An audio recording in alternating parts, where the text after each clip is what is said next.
this section where the Mechaber is talking about the idea of, or the question of, why should a person be afraid? We're talking about the concept that many times we go through life with fear. Fear of things that can happen, fear of things that may happen, fear of all different kinds of possibilities that potentially could occur. And sometimes those fears can be overwhelming, and sometimes those fears could go ahead and derail our ability to engage in dynamic, forward-moving activity. And the Mechaber's point, of course, is that if a person has emunah, a person has true emunah, then ultimately, again, what is there to be afraid of? Because if I have true emunah, I believe that HaKadosh Baruch Hu choreographs all of the circumstances of my life. I believe, again, our three prongs. All is Shema HaKadosh Baruch Hu, all is Latova, all is good, and everything has a deeper message or deeper meaning for me. If I believe that, then at the end of the day, there's no need to be afraid. There's no need to have a pachad of any of the circumstances in life. So let's begin the section. Emunas Chacham. Od muva b'sichos hara. Quotes over here again, another concept from Rabbi Nachman. Mi she'eno shomea u'mitzayis divrei chachamim amitiyim hu yachal ishtagea. So the Rebbe says something very interesting. Someone who doesn't listen to or seek out the counsel of a real Talmid Chacham, Chachamim Amitiyim. Also, when he says, what does it mean a real Talmid Chacham? So a person could go ahead and have a lot of knowledge. It doesn't necessarily mean they're a Talmid Chacham.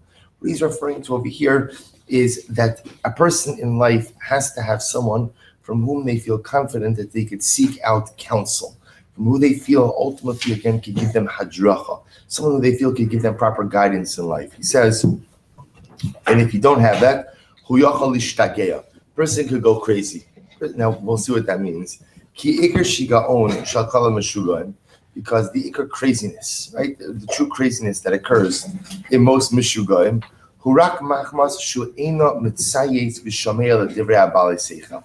We'll say so. True mishigas, true craziness comes about when a person doesn't take real direction, real hadracha, from baalei seicha, from individuals who know. Excuse me.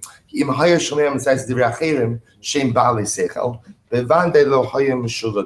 person were to go ahead and take advice from someone who is a baalei seichel, someone who understands things, then ultimately, again, they wouldn't go meshuga at all. So what is the Mechaber referring to here? So we'll say, remember again, we actually learned this a little bit in Pirkei Avos.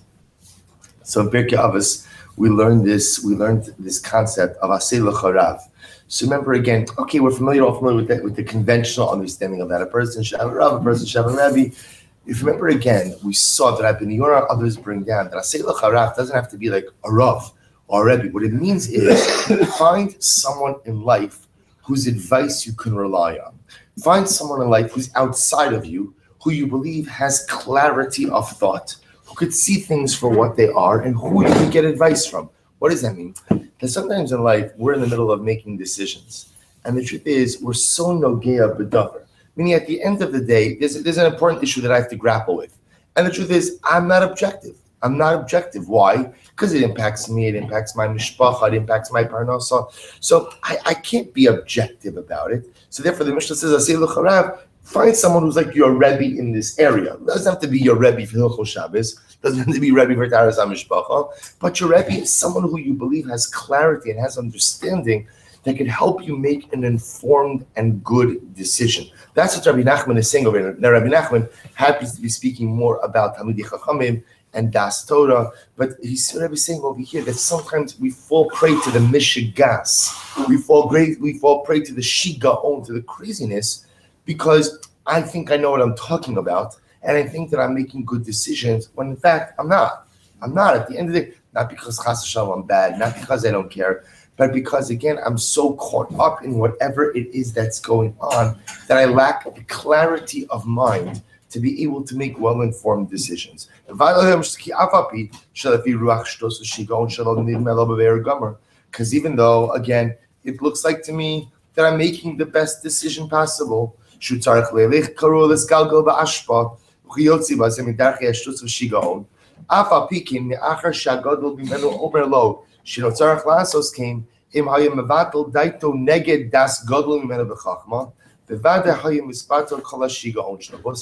in life, excuse me, Thank you. Sometimes in life, I'm so wrapped up in my mishigas that I think I'm doing things that are right. I think that I'm doing things that are correct. I think that I'm doing things that make sense, when in reality, it's craziness. When in reality, it's just reckless and irresponsible. Now, again, I don't see it that way, but I don't see it that way because, again, I'm partial. I don't see it that way because I'm wrapped up in this. And that's why, again, he says the need to seek out. You see, he says two things. Number one, the need to seek out, and the need to be mevatel daito neged das agadol. Now, this obviously is Rabbi Nachman speaking, and this also is a tenet of Chasidus, which for those of us who may be a bit Hasidically challenged, this is something difficult to absorb, which is the notion of being mevatel your das to the das of someone else.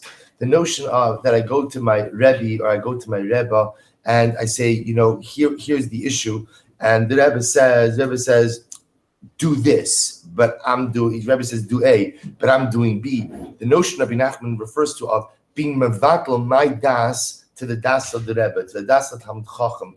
So for us, it's a difficult, certainly societally, it's unheard of such a concept like this. But even religiously, the truth is, this is a certain approach. Sometimes it's hard for us to absorb it, but I would just suggest that even if I can't absorb it in the full measure that Rabbi Nachman is discussing, there's certainly a concept like this of finding someone in my life who I trust, who I believe has good judgment, has clarity of vision, and running issues by that person and realizing sometimes that I am so partial, that I'm so biased, that I'm so caught up in something that I need to be mevatel my das to that individual. I need to say, you know what?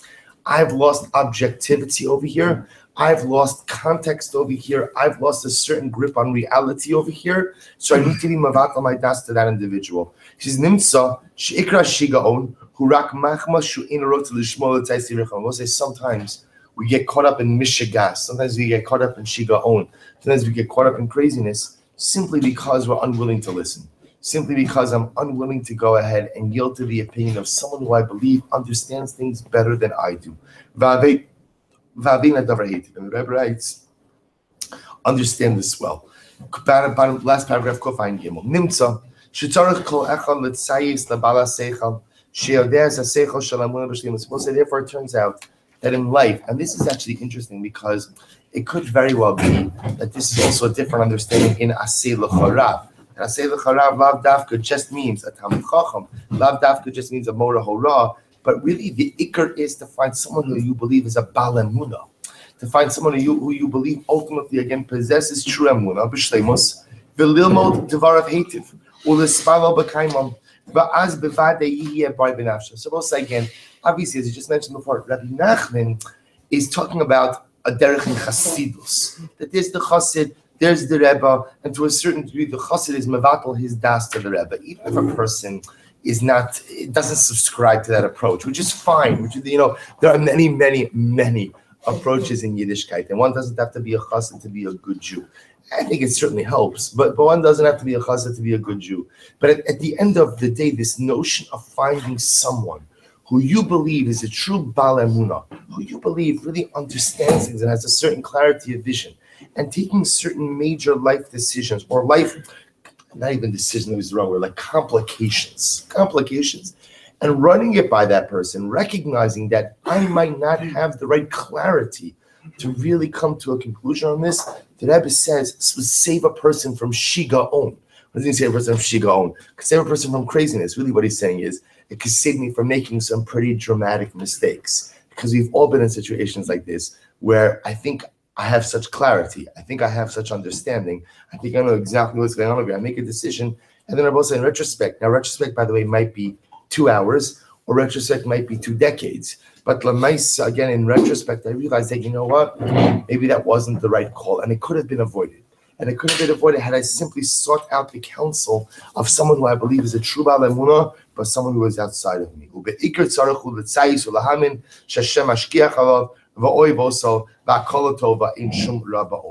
we'll say we'll stop over here for today. So the Rebbe says again, also because by aligning myself with this true Bal Emunah, what this person could also help me do is to recognize that first of all the circumstances I'm undergoing are from HaKadosh Baruch Hu, to remind me again how much the Ribono Shel Olam loves me, and to try to also help me find insight and to try to figure out how to believe that this entire situation some way, somehow is Latova as well. All right, we'll stop over there. We'll continue on the bottom of the page in Meretz Hashem tomorrow.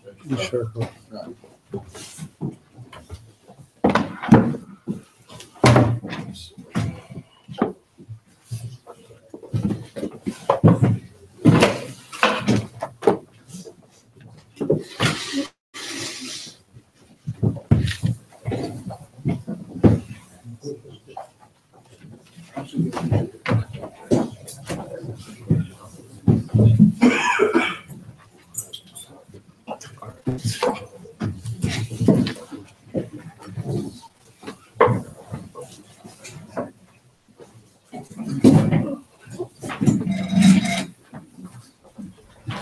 All right, so we'll say good morning. Let's begin. Today's daf is Kuf Zayin.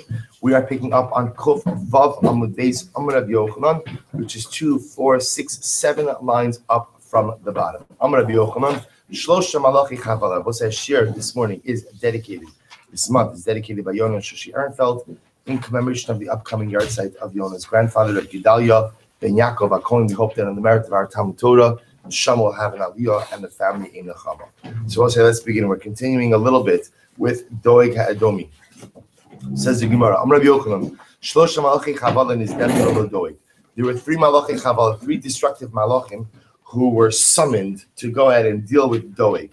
Echad Sheshachach Sheshichech Tamudo, one who caused Doeg to forget his own. Remember again, this references back to the discussion of David HaMelech and HaKadosh Baruch Hu in yesterday's daf, where David HaMelech that Doeg should forget his Torah in order that HaKadosh Baruch Hu would be able to go ahead and punish him. Because as long as he had his Torah, the Ribono Shel Olam said that he was almost immune or protected from punishment. So the Gemara said, and one who went ahead and burnt his neshama. We'll say, remember again, that notion of burning neshama, also the Marav brings down, means the yisod that a person doesn't have a chilik in olam haba. And one malach who went ahead and scattered his ashes, scattered his remains in shuls and batei medrash. Amar Rabbi Yochanan, Doeg v'Achitofel l'rov zeh. But Rabbi Yochanan says Doeg and Achitofel never met each other. Now, both say this is interesting because they don't live so far apart. Remember again, Doeg. So Gemara says Doeg b'mei Shol. Doeg lived in the time of Shol. Doeg was one of Shol's major advisors. V'Achitofel b'mei David. And Achitofel ultimately, again, lives in the times of David HaMelech. Now, remember, Achitofel was David's primary advisor. Michael, can you help Mr. Marta find his Gemara? Just help Mr. Marta find his Gemara. So the Gemara says, Achitofel b'mei David. And Achitofel ultimately, again, lived in the times of David HaMelech. V'amar Rabbi Yochanan, Doeg v'Achitofel lo chatz yimeim. And the Gemara says, Doeg and Achitofel did not live out even half of their lifetime. How do we know this? The Gemara says, because also remember again, we saw yesterday, the Gemara quoted this pasuk, that Anshe Damim Umirma, people who are murderers, deceitful individuals, do not live out up to half of their lifetime. So the Gemara says, how old were they? Ella Shloshin va'arba shanim. Ella Shloshin va'arba. Excuse me. Ella Shal Doeg lo hayu Ella Shloshin va'arba. Doeg only lived to 34 years old. V'shal Achitofel einan Ella Shloshin v'shalosh. And Achitofel ultimately again only lived until the age of 33. So we'll say again, representing the idea that a lifetime is 70 years. So both of them lived less than half of a lifetime. In the beginning, David called Achitofel his Rebbe.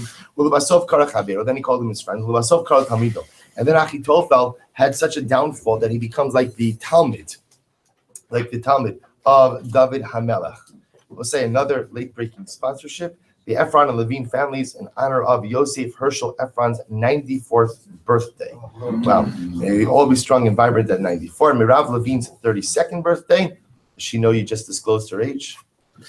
Good. Okay, well, we'll find out. Good. May her good name and good heart continue to grow for 120 years. Yeah, Shekach to the Ephron family for the sponsorship. So says the Gemara. So remember again, so Achitofel at first was David HaMelech's Rebbe.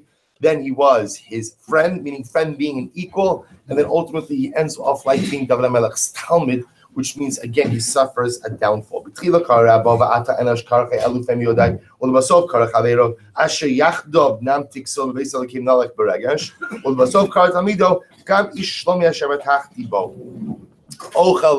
Top of Kovzayim, Higdil Alai Ake. Fine. Amar Rabbi Yehuda. Amar Rabbi Olam Al Yavi Adam Atzmal Dir. So now again, I actually meant to send this on the WhatsApp last night. I'll say we are about to engage in dramatically, overwhelmingly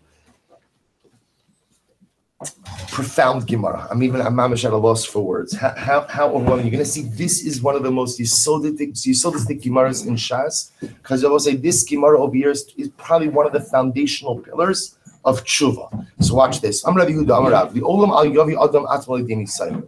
We'll say a person should never bring himself to the state of nisayon. We'll say what the Gemara is saying over here is a person should never be so confident in himself that he is beyond temptation, that he intentionally places himself in the pathway of nisayon, in the pathway of a test, of a difficult, of a challenge. Shari David Melech Yisrael, hevi atzma alidei nisayon v'nichshal.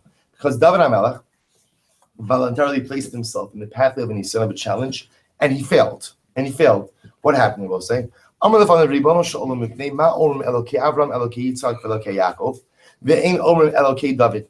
So also listen to this profound discussion. So David HaMelech says, Ribono shel olam. Why is it that we say Elokei Avram, Elokei Yitzchak, Elokei Yaakov? Hey, Mazel Tov on the new vest. Actually, so why is it that ultimately again we go ahead and we say all of Elokei Avram, Elokei Yitzchak, Elokei Yaakov, and we don't say Elokei David, right? Why don't we go ahead and make mention of David HaMelech? So the Gemara says, obviously, what's happening over here is the following. What's happening over here is obviously this is before the institution of Shemona Esrei. So no one's saying Elokei Avram, Elokei Yitzchak, Elokei Yaakov. What David HaMelech was asking is, why is it, Ribono shel olam, that you have a singular relationship with the Avos, yet that's different than the relationship you have with me? So HaKadosh Baruch Hu's Amar, Enu minasuli, v'at lo minasisli. So HaKadosh Baruch Hu says, listen, the Avos were all tested. They all experienced tests. They passed those tests. You, David HaMelech, have not yet been tested by me. So Amar lefanav Ribono shel olam bechaneni, v'naseni shenemar, bechaneni Hashem v'naseni. David HaMelech says, bring it on. Test me. I'm ready. I'm strong. Come and test me. So HaKadosh Baruch Hu says, "Amar menasi lecha va'adivna milsa b'hadach diledido lo." Why I should say the following: I'm going to test you, but I'm going to give you a benefit that I did not give to the others. What's the benefit? Diledido lo hodasinu ve'ilu ano kamodana lecha demisina lecha b'dvar erva. So HaKadosh Baruch Hu says, David, I'm gonna give you something I did not give the Avos. I never warned the Avos about what their tests would be, and I'm telling you that your test is going to be in the realm of immorality. Your nisayon is going to be in the realm of immorality. So the Gemara says, Miyad, what happens, Rabosai? So David HaMelech now is being told two things. Number one, that he's going to be tested. Number two, that it's going to be in the realm of morality, of his moral standards. So I'll say, so watch what happens. So Miyad. So the Gemara says, so therefore it was the next day, right? But listen to this. It was at night, and David HaMelech got out of his bed. Now what's obviously intriguing over here? If it's the middle of the night, or if it's nighttime, why is David HaMelech getting out of his bed? Rabbi Yehuda, shahafach mishkavo shalayla mishkavo shalyom. We'll say what David HaMelech did was, literally, he switched his bed of the night with his bed of the morning. What does that mean? Take a look at Rashi. Tap Rashi on the right-hand side. Shahavach mishkavo shalayla l'shayom, shay mishamish mitaso biyom, kedei sheyehi savea mitashmish, v'lo yaharher achar isha kol hayom. Well, so David HaMelech has a plan to be proactive. What does he do? David HaMelech has relations during that day. Why does he have relations during that day, Rabbi saying? The hope was that he would proactively satisfy his desire. And if he would proactively satisfy his desire, temptation would not overtake him when the Ribono Shel Olam was about to test him. But listen to this. V'nis alma mimenu halacha. But I will say he forgot a very profound halacha. What's the halacha? Eiver katan yesh ba'adam. I will say there is a small part of man's body. Right? A reference ultimately again to man's makom erva, meaning small part of man's body, a reference to the idea that it's one part of a greater body. Yet masbio raiv, the more you satiate it, the hungrier it gets. umar ivo savea.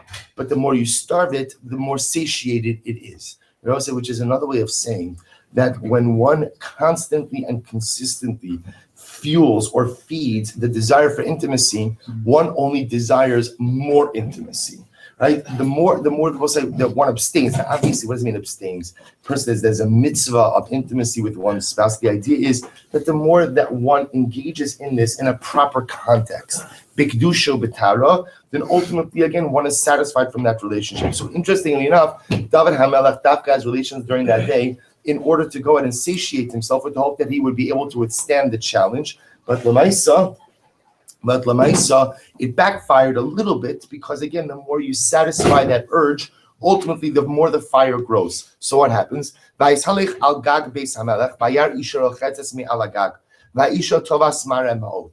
So we'll say what happens. So he's therefore it's the middle of the night, or it's not really the middle of the night, as we're going to see. It's the beginning of the night. He's walking on his rooftop, and he sees a woman bathing on her rooftop. A beautiful woman. Batsheva hava kachaifa reshe tusi chalsa. So Batsheva will say now chaifa reshe literally means she was washing his hair. As we will see, what this actually means, what she was preparing to go to the mikvah. And she was literally tusi chalsa means she was bathing underneath a covering. The idea is also that you shouldn't think that she was just bathing in the open on her rooftop. The idea was she was behind some kind of sheet or behind some kind of covering. Asa satan idmile kitzi parta. So the satan appears to David HaMelech like a little bird. Pasak begira. So David HaMelech shoots an arrow at the bird. Paska lachalsa.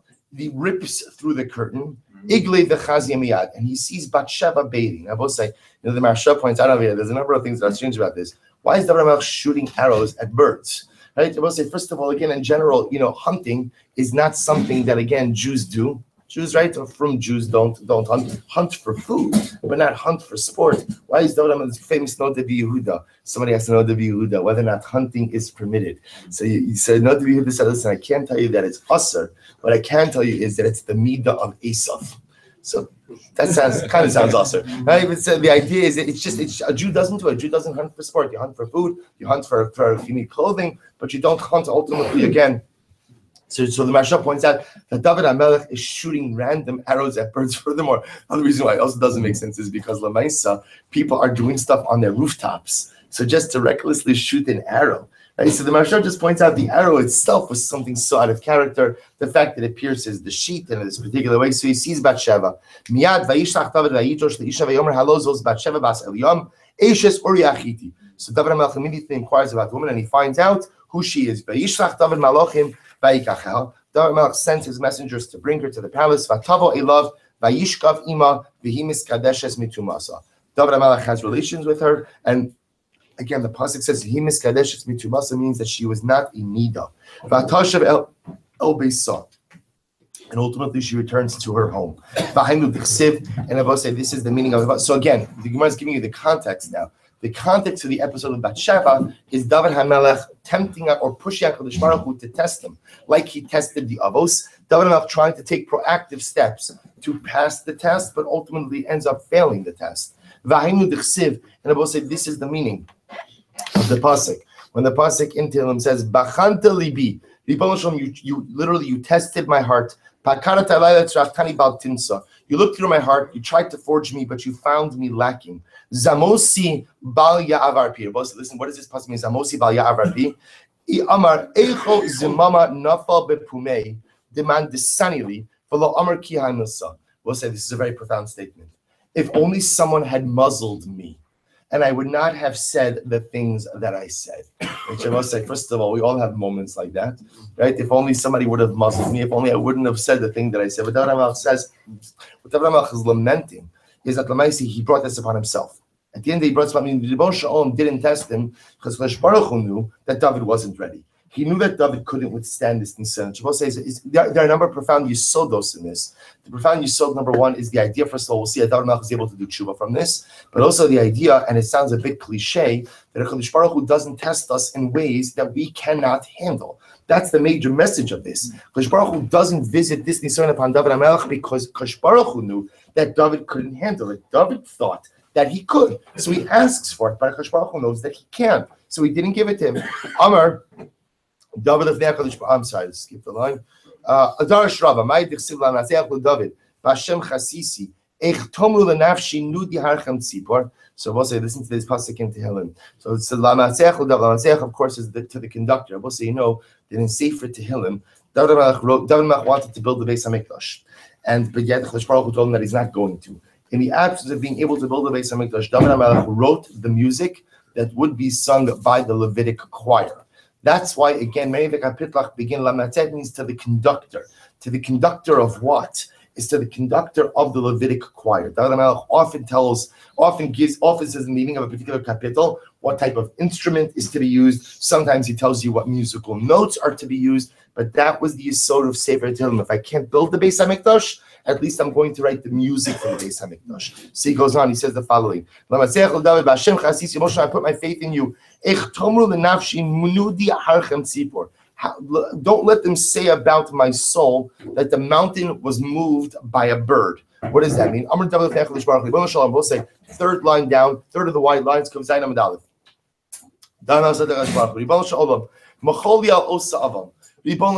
Forgive me for this sin. Forgive me for my sin. Forgive me for the sin with Bathsheba. Don't let the people say that a major mountain, the mountain is a reference to David. The mountain is a reference to his strength, but yet the mountain is moved by a bird. The bird being a reference to the Satan that appeared to David as a bird that caused him to shoot the arrow. So David HaMelech is saying, forgive me. Forgive me, because ultimately, again, I recognize that there's an incredible kill Hashem that's been perpetrated here. Darash Rava Ma'idich L'chol Levadcha Chatasi V'Ara Beinecha Sisi L'man Titztak B'Davrecha Tiske B'Shavtecha. So what is the meaning of this pasuk? To you, bless you. To you and only you have I sinned. I've committed that which is evil in your eyes, in order that you should be justified in your words. Tiske b'shavtecha. Amar David v'Echelish Baruch Hu. Listen to this one. This is a very interesting statement. Galya v'yadia kamach. God, you know. Dibai lemichbei liyitzri hava kaifine. You know that if I wanted to overcome my yetzer, I could. You know that if I wanted to overcome this test, I could have. Ella amina delo lemru avda zachi lemare.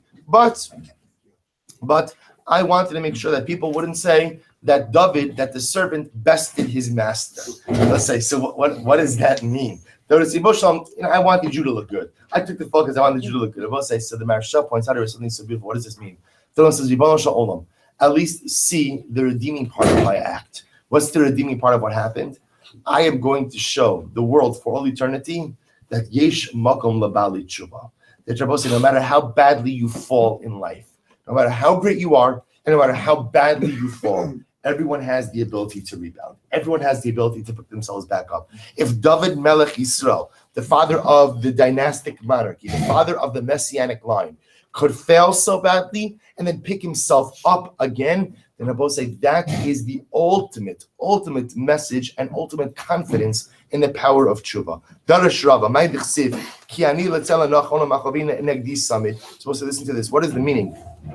Rabbi say literally what it means is ki ani letzela nachon, and I am to the correct rib, or I am to the right rib, right, not right like right side, the correct rib. But my pain is opposite me at all times. What does this mean? Well, so listen to this profound Gemara. And we'll say, Bathsheba and David were predestined to be with each other. Meaning there's no question that Bathsheba was David HaMelech's Bashet. So meaning she was predestined to him from the 6 days of creation. And we'll say, how do we know that? Because remember, again, I will say if that wasn't true, then the offspring of David and Bathsheba's union would not have been chosen by God. Remember, David has other wives. Yet, amazingly enough, it's Dafka Shlomo, the progeny of David and Bathsheba, who was chosen by HaKadosh Baruch Hu to ultimately be the one to build the Beis Hamikdash. Not only that, David and Bathsheba named him Shlomo. The Rebbe Shalom names him something. What did HaKadosh Baruch Hu name him? Yedidka. The beloved word of HaKadosh Baruch Hu. So we'll say it's clear, Chazal understand that there's no question that David and Bathsheba were supposed to be together. So what was the problem? The problem wasn't the union. The problem was how the union began. The problem was literally again with the scandal, the machov, the pain, the difficulty, the scandal that took place. So both say David and Bathsheba are always destined to be together. Ella sha'achla paga. We'll say sha'achla paga literally means that he took her before she was ripe. Right? We'll say, which means again the same way that a person picks off a fruit from the tree before it's ripe, the fruit is not good. If you just give it a little bit more time, it'll ripen. So David HaMelech just acted hastily. He just acted before the correct time. Darish Rava, my Dechsiv, Uvitzali Samchu V'Nesafu, Nesvalani Chimelo Yadati, Karu V'Lo Damu. Both said, listen to this profound Gemara. Amar Dav Ne'achadish Baruch Hu. We'll say, get ready for this. David said to HaKadosh Baruch Hu, Galui V'Yadua Lifanecha, Shim Hayu Korin B'Sari Lo Haya Dami Shoses. You know that even if somebody, as they say, if they were to prick me, I would not bleed. We'll say, what David HaMelech was saying is, I've been so humiliated by this act that like the blood has dripped. You know, when a person is embarrassed, so sometimes people get very red, and sometimes people turn pale. David HaMelech says, I've been so humiliated that I'm pale. The blood has just drained out of me. If somebody were to cut me, I would not bleed. Also, listen to this. When I walk into the base medrash, and whenever they're learning a sugya about the Arba Misos Beis, the 4 types of death penalties, poskim Mishnah, son, the people in the base medrash purposely stop their conversation when they see me. And they say to me, David, and they taunt me. They taunt me. And they say, by the way, King David, if someone commits adultery, so how is he punished? And David says, I tell them, Amarti lahem, and I tell them, you're right. Somebody who commits adultery is punishable by chenek, by strangulation. But you know what? But the good news is he still has a portion in the world to come. But if you embarrass someone publicly, then you have no portion in the world to come. So you have to understand something. David HaMelech, I often say, and I tell him Shasika about this often, David HaMelech, you have to understand, has every single problem in life except for one, right? What's the one problem he doesn't have? Money. Parnasa, right? Baruch Hashem, he makes a good living as king. He's got plenty and plenty of money. Every other problem he has, and one of the incredible things that he had to contend with, were not just external enemies, but enemies on the home front, antagonistic people that he had to deal with every single day, who would never let him move on from the mistakes of his past. David,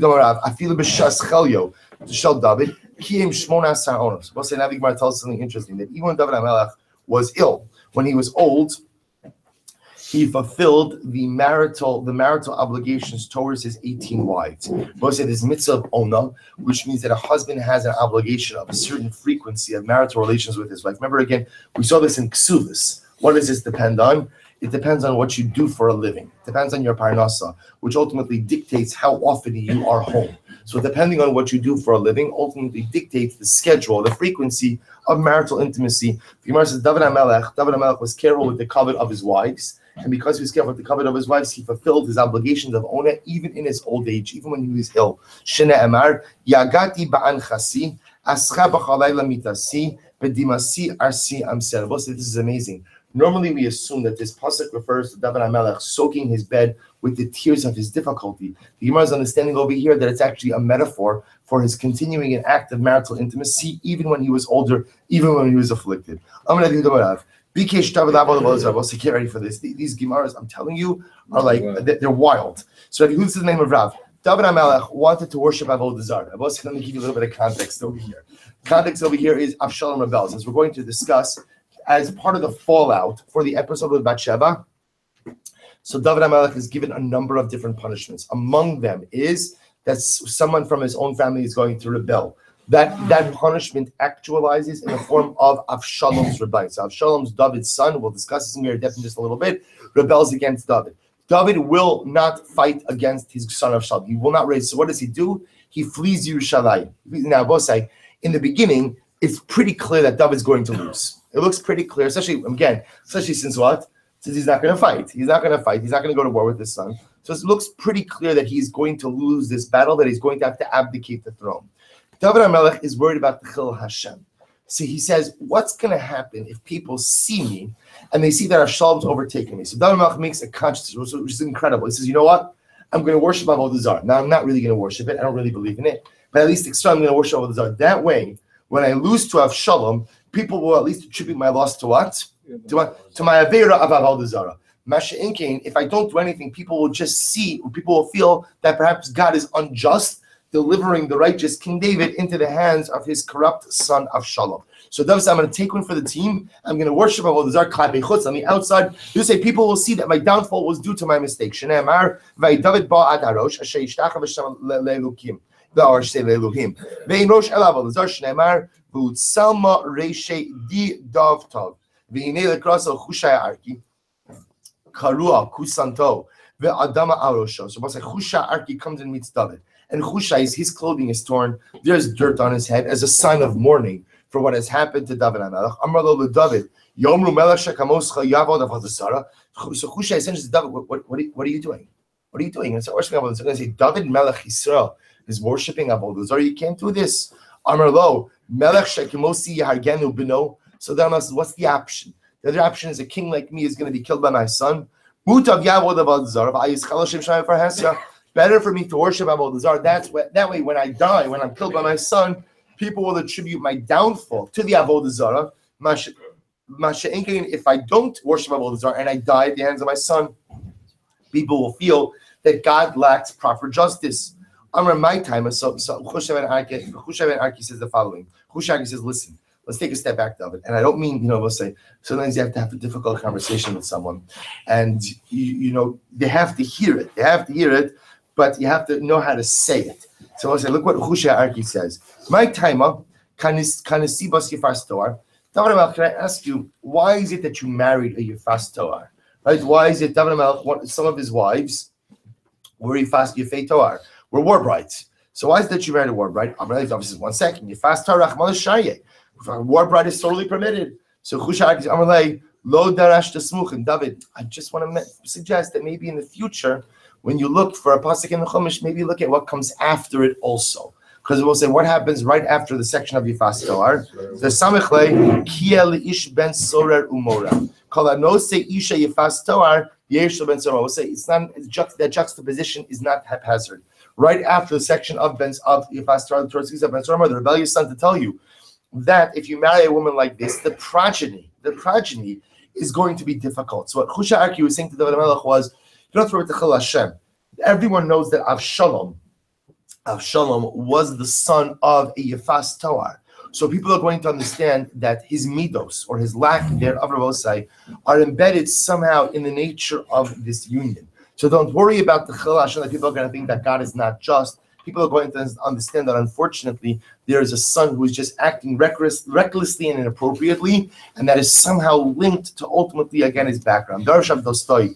Dimin Biri. Lama David Doma, excuse me. Lama David Doma. Both say, what could David HaMelech be compared to? This is interesting. David HaMelech is like a kusi merchant. Both say, what's the pshat with a kusi merchant? So if you look at Rashi on the left-hand column, about halfway down, Socher kusi, Yarko lifnos escharasa ma'at ma'at lahamida adam ma'at. Let's listen to this. So the kusi merchants have an interesting strategy for moving their wares. They don't try to sell large quantities. Instead, what they do is they sell small quantities at small prices. Person thinks they're consistently getting a discount, but at the end of the day, they end up buying a lot more merchandise. So we'll say, that's another way of saying is David HaMelech knew that sometimes it's best to ask HaKadosh Baruch Hu for small things at different intervals, and ultimately, as opposed to asking for a lot at once. David says to Rosh Olam, Shkios miyavin. Forgive me for my shkios. What's the shkia? Shkia is an accidental avera. Amrlei shviki lecha. Rabbi Shalom says, forgiven. Uministaros nakeni. So Kadosh Baruch Hu, go ahead and forgive me for my hidden sins, the sins that only you and I know about. Shviki lecha. Kadosh Baruch Hu says, forgiven. Gam yizedim chasho chavdecha. Rabbi Shalom, forgive me for my intentional sins. Kadosh Baruch Hu says, shviki lecha. Both say, first of all, Ashrei Adam, who has such a dialogue with HaKadosh Baruch Hu. I will say this instantaneous conversation is incredible. Next, Al Yim Shalubi as Isam Dilo Lishta Be Rabbanan. So that says, Yibon Shalom, let it be that the Rabbanan, that Chazal, don't talk about me and don't spend too much time, or in the Beis Medrash also they don't talk about me. Shviki lecha. Kadosh Baruch Hu says, forgiven. V'dikesi pesharav. Go ahead and literally cleanse me from my great sin. Shelo yichtov sarchuni. So David says, Yibon Shalom, don't let my sin be recorded in Tanakh. Can you just expunge this story? Amar lo I afshar. To which Kadosh Baruch Hu says, I'm sorry, that I can't do. We'll say, listen to this, and get ready. Parshas HaShavua. Uma Yud shnatalti misarai. And what says, Kadosh Baruch Hu says, I took the Yud from Sarai, right? When I changed her name to Sarah. V'tzavach kama shanim. And that Yud was complaining to me all of these years. You took me out from Sarai, and where you're going to put me? Ad sheba Yehoshua. V'osafti lo shenemar. V'ikra Moshe lo sheben and Yoshua. So Akash Baruch Hu says to David HaMelech, listen, one little Yud was upset at me that I removed him from the name of Sarai. Until generations later, I added him to the name of Yehoshua. So what am I going to do with an entire section of the Navi? So David HaMelech, I'm sorry, I can't expunge that story. And both sides, of course, on a deeper level, what Akash Baruch Hu was ultimately telling him was, listen, the story is important. As we said before, the story is important, both sides, because this story gives hope to every single Baal Tshuva. What this story tells us is, number one, even great people make dramatic mistakes. But again, even from the most dramatic of mistakes, you always have the ability to pick yourself up and rebound. So the Prophet says, I'm sorry, I can't erase the story. I can forgive you for the sin, but I can't erase the story. So what's the Gemara goes right there. Forgive me for the episode of Bathsheba. Amar kavar asid shlomo bincha lomar b'chachmaso. So David HaMelech says, David HaMelech says, the Rosh says, Shlomo, in the future, Kadosh Baruch Hu says, David, in the future, your son Shlomo is going to write the following pasuk. Hayechate ish b'chego ubigadav lo tisrafenu. Could a man stoke a fire by his chest and his clothing not get singed? If he walks on coals, will his feet not get burned? So to one who has relations with his friend's wife, ultimately again cannot be cleansed. Cannot be cleansed, anyone who touches her. So it's the idea over here that Kadosh Baruch Hu was saying to David is, at the end of the day, you want me to forgive you for this sin, but yet again, there's a ripple effect from this. This is a terrible aveira. So David says, what should I do essentially? What do you want? So what am I supposed to do? I'm just condemned to live out my life in the state of sin. Amarle kibel alecha yisur. Baruch Hu says to David, are you willing to accept upon yourself suffering? Suffering purges a person. Suffering cleanses a person. Are you willing to accept upon yourself suffering? So the Gemara says, kibel alav. David HaMelech accepted upon himself suffering. Amrav Yudam Rav Shisha Chadashim Nitztar David. Then Estakim and Eshchino Perishim and Sanhedrin. For 6 months, David HaMelech became a Metzora. He was stricken with Tzas, and as a result, the Shechina left him, and as a result, the Sanhedrin separated themselves from him. Tichsev Tichatini beEzov ve'atar Tichabseni u'misheleg albin. So we'll say the Gemara is just quoting a pasuk to teach you about each of these things. So we'll say, so therefore, again, that's the pasuk for Tzaras. We'll say, how do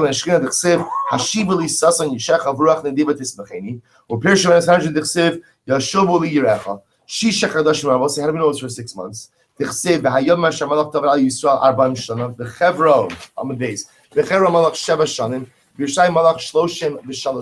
the pasuk says that in Hebron, David HaMelech reigned for 7 years. And Yerushalmi reigned for 33 years. Uksiv bechevron malach al Yehuda sheva shanim b'sheish chadashim. Nahani shish chadashim lo kachosh shamin asar. So what's interestingly enough, 2 psukim.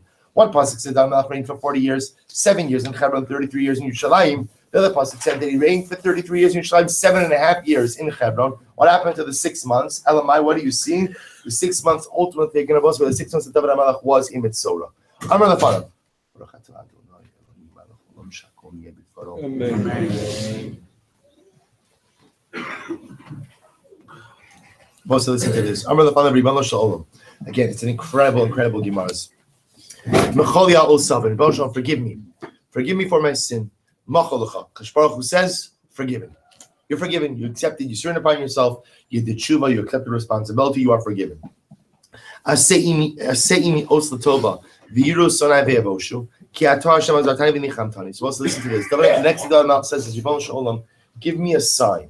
Give me a sign. Meaning, everyone thinks that I'm a sinner. You're telling me that you forgive me. Give me an observable sign of your forgiveness. Let other people see that you've forgiven me as well. Amarli, bechayecha eni modia, aval ani modia b'chay shalom bincha. So Kadosh Baruch Hu says to David, I'm not going to give you a sign during your lifetime, but I'll give you a sign during the lifetime of your son Shlomo. So we'll say, for various reasons, how Kadosh Baruch Hu, although he forgave David during David's lifetime, would not give David the objective or visible or public sign of divine forgiveness. That sign only comes later in Shlomo's life. We'll say, listen to this, Maisa. Incredible. Shlomo built the Beis HaMikdash, Bikesh Lahachnis, on the base Kodesh HaKadoshim. So Shlomo wanted to bring the Aron into the Holy of Holies. Davku Sharim Zeh Bazeh. The gates of the Beis HaMikdash would not open. They stayed shut. Amar Sushar Mosheichem Inaschu Pischei Olam. Yovo Melech HaKavod, Miyuz Melech HaKavod, Hashem Yizuz Givar, Hashem Givar Melchama. V'ne'emar Sushar Mosheichem Inaschu Pischei Olam. Yovo Melech HaKavod.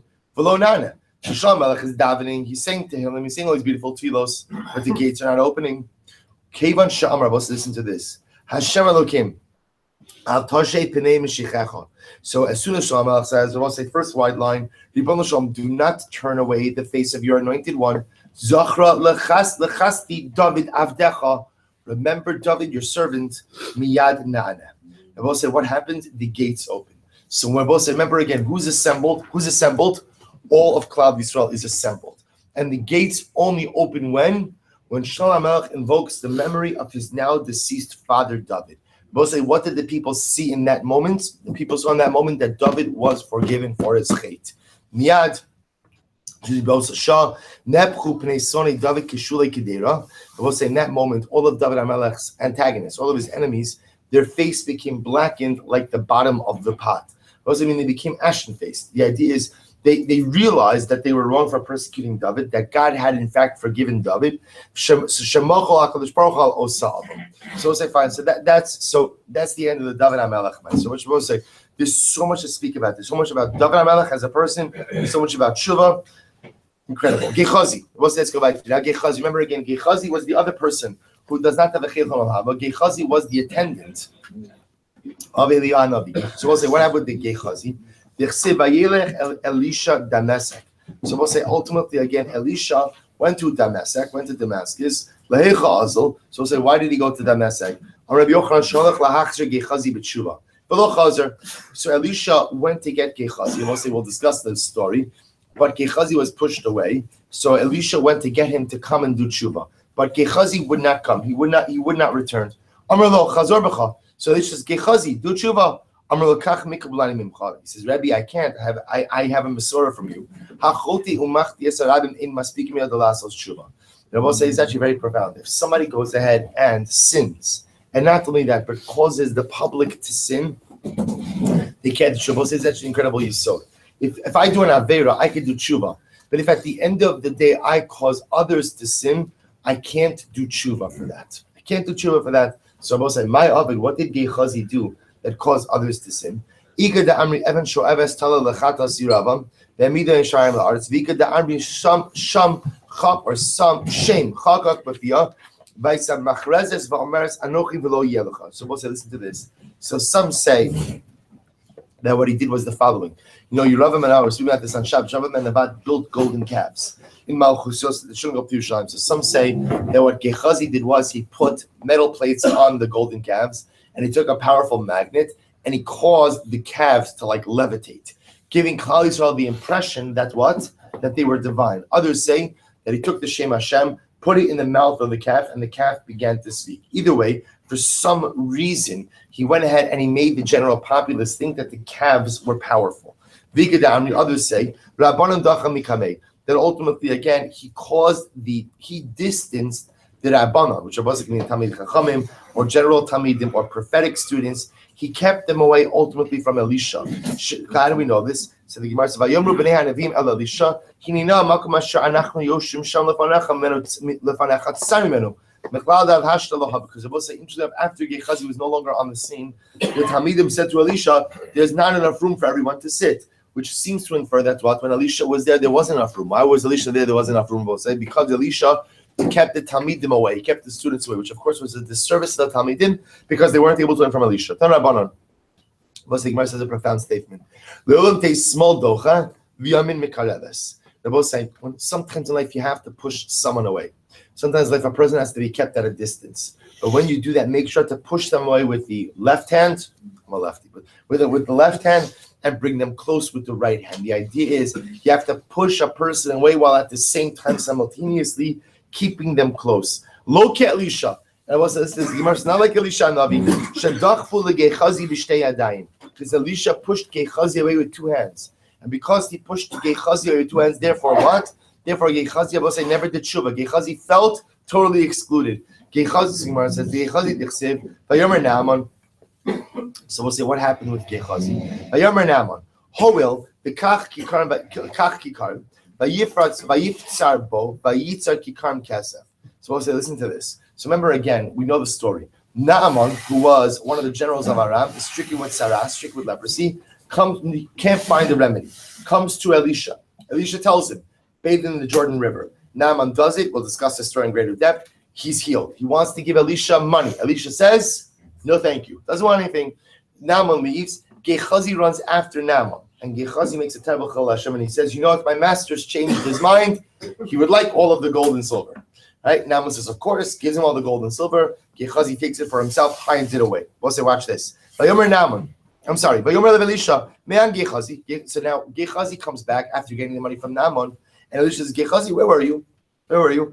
I didn't go anywhere. I've been here the whole time. He says, we'll say, first of all, Klal Gadol is, don't lie to the prophet of God. It's never going to work. It's never going to work. So we'll say, what happens? We'll say, this is what. Yeah, okay, fine. Vayomer Elav. Lo libi halach kasher hafach ishmael marchavto lekrascha. Ha'is lakachta sakesa v'lakachta ligadim v'zeis mikram v'tzara bakar v'advam shvachos. So we'll say, Elisha says, are you kidding me? Was my heart not with you when the man on the chariot turned around and gave you all of his honors? Elisha says, my God, man, I am a prophet, right? This is what I do. So I know exactly where you were. I know exactly what you did. Now, also, the interesting part is over here. He says, I was there when Naaman gave you the silver, the clothing, the olives, the vineyards, the sheep, the cattle, the servants, and the maidservants. What are you talking about? Did Gehazi take all of this stuff? All Gehazi got was kesef u'begadim u'deshakal. He got silver and clothing. What is the meaning of all this other stuff? We'll say, at the time that Gehazi left, Elisha was teaching the parak of Shmona Shratzim. Elisha was teaching about the laws of Tum and Tara. We'll say, what happened? Naaman starts va'aram hayimitzora, va'amrale ahi ravisa dishtabayim. So we'll say, listen to this. So Elisha and Gehazi are learning, happens to be the parak of Shmona Shratzim, which is learning the laws of ritual purity, as they're learning what happens, we'll say like a split screen. Back in Aram, Naaman has been stricken by tsaras. What happens? No one could heal him. There was a certain Jewish girl who was taken captive and from Eretz was now in Aram, and she says to him the following: if you go to the prophet of the Jews, Elisha, he will cure you. Naaman comes there, so he comes to Elisha. So he says to Naaman, go immerse yourself in the Jordan River. Naaman says, are you kidding with me? In other words, we'll say, Naaman says, that's it, come on, I've immersed in all of the rivers, right? Don't tell me to immerse in the Jordan River. Are you playing games with me? So listen to this, we'll say. So Amri lehano dahava my nafka zil nasi. So the people who traveled with Naaman said, what's the big deal? If he's telling you to immerse in the Jordan, then what? Just go immerse in the Jordan. It doesn't hurt. So Azov was sure enough, he went ahead and he immersed himself in the Jordan River. And what happened? He was healed. So Naaman takes out all of the possessions he brought with him, and he wants to give it to Elisha. But Elisha doesn't want it. So we'll say what happens. So we know the story. Gehazi then runs after Naaman and takes whatever he took and he hid it. Ifkid means he hid it away. So I'll say when Gehazi came back, Elisha saw that Gehazi had some tsaras on his forehead. Amrali Rasha. So Elisha realizes what happened over here. He says, Gehazi, you Rasha, Hegia Eis Litos Schar Shmona Shratzim. So ultimately, again, you had so much schar waiting for you in Olam Haba because of all the Torah you learned. Right? Schar that would have been equal in this world to all of the riches. That's why Elisha said before about the Avadim, the Shvachos, the Zeisim, and now, unfortunately, you just took all of your reward in this world. And I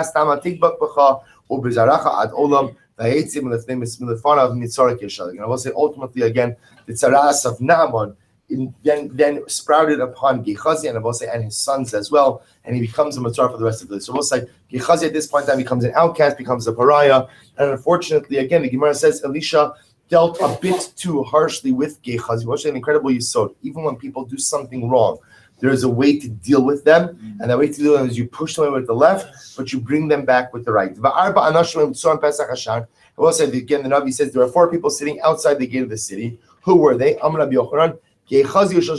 again, this goes back to our Mashiach Gemaras, right? Remember again, if one of our Mashiach, where is he? He's with the Mitzorim sitting at the outskirts of the city. The Mitzorim, they lived by the gates. They could not live with everybody else. So the 4 people sitting outside of the gates of the city was Gechazi and his 3 sons, all of whom were stricken by Tzaras. Tanya Rabbi Shimon Elazar, Shabbos say it's actually another profound Gemara. Yetzer Tinok V'isha. I will say when it comes to your Yetzer Hara, children and women. Te small docha. So this is an amazing. So what does Yetzer mean? So take a look at Rashi. I will say it's like halfway down in Rashi. Yetzer ta'avaso imarchika min alagamre memait yeshivas olam mekarva lagamre bolidiyas. I will say when it comes to man's drive for sexuality, so a person has to deal with that in a very sensitive. What does that mean? To say that I'm going to totally squash this desire, that's not good, because the world can't exist. A person can't have a loving, harmonious, and fulfilling marriage. But yet at the same time, to go ahead and focus too much on that desire ultimately will lead one to sin. So a person has to approach with a sensitivity. But say then the Gemara says something absolutely amazing. Tino Kvish Rashi says, Daitan Kala. But say this is amazing. So what does it mean that it says when it says that women and children are Daita Kala? But say Daita, you know what Daita Kala means? It means sensitivity. It means that when you deal with women and children, understand that there is a sensitivity that often men don't. That will say, we don't need a Gemara to tell us this, because we understand that there are certain things that you could say to another man that you should not say to a woman, not because it's, but just simply because of the sensitivity, which I will say is part of the koach of a isha, part of the beautiful innocence of a child, that there's a sensitivity there. So Chazal are telling us over here that there are certain things that you have to handle with additional care. Among them, how you deal with your yetzer, your desire ultimately for sexuality, and with women and children. So Gemara says, small fight. Gimel chalam chala Elisha. We'll say Elisha became sick 3 times. That's the lashon of the Gemara. Take small docha v'emikraves. You should push it with the left hand, bring close with the right hand, which we'll say just means handle with care, handle with sensitivity. Gimel chalam chala Elisha. Elisha became sick 3 times in his life. Echad shegira dub mitino. So we'll say 1 time, because literally again, because of his anger, he brought about bears came and attacked children. I will say. Now, Prepashas, it wasn't children, it was adults who acted like children. But as people who made fun of Elisha got upset, and ultimately, again, they died.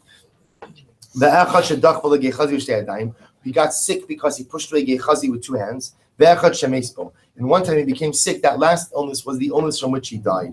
Ad Avram, well, so listen to this. Until the time of Avram Avinu, there was no such thing as old age, meaning people didn't age. They didn't age. Called the Chazil Avram, Amar Hayitzchak. Called the Chazi Yitzchak Amar Hayavram. We'll say people got to a certain age and they stopped physically aging to the point that if you saw Avram, you thought it was Yitzchak. If you saw Yitzchak, you thought it was Avram. What happened? Ba Avram Rachami to the Have Le Zikna. Avram davened for old age, that people should age, so they should look different as they age. Shneimar Abraham Zakin Babel. So Rashi actually points out why is this? Because Avram realized that people will only honor the elderly if what? If they look old. But if everybody looks young, no one's going to honor the elderly. So in order to get people to honor the elderly, Avram davened for aging. Ad Yaakov lahava chusha. Until Yaakov, will say no one ever got sick.